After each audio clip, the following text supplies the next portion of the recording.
in the novel, Dracula is quite scary and quite, demonic, and he's not a suave, like, dinner jacket wearing, Bela Lugosi. Like he's intense and obviously, but we wanted to go further, and so I was looking into the folk vampires, written about by people who actually believed in these creatures, and the early folk vampires look like putrefying corpses, so then it's like, well, what does a dead Transylvanian nobleman actually look like?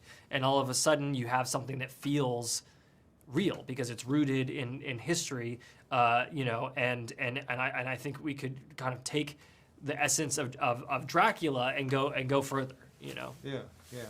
Well, you also paint such a beautiful, this is a beautiful film. It's so vivid, it's so alive with atmosphere.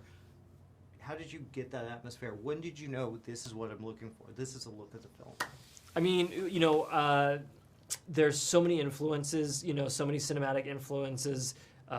Jack Clayton's The Innocents was probably the biggest cinematic influence aside from the Murnau film, but we looked at lots of German romantic paintings and Biedermeier paintings. I mean, the list of influences is infinite. But Jaron Blaschke, my cinematographer, and I knew that we didn't want to repeat any of Murnau's shots, and that was a challenge, but also like in the end it created a kind of like creative excitement around how to have ownership of something that has been told so many times.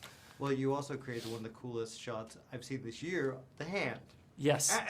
Talk about that. That is beautiful. I mean, it's inspired by Murnau's Shadows, but it's also Murnau's Faust, when Satan spreads his wings and puts his shadow over the city, and also Archie Mayo's Svengali, when Svengali's like reaching telepathically out to Marianne Marsh's character across the city. So it's an ode to several films, but it becomes it kind of its own thing.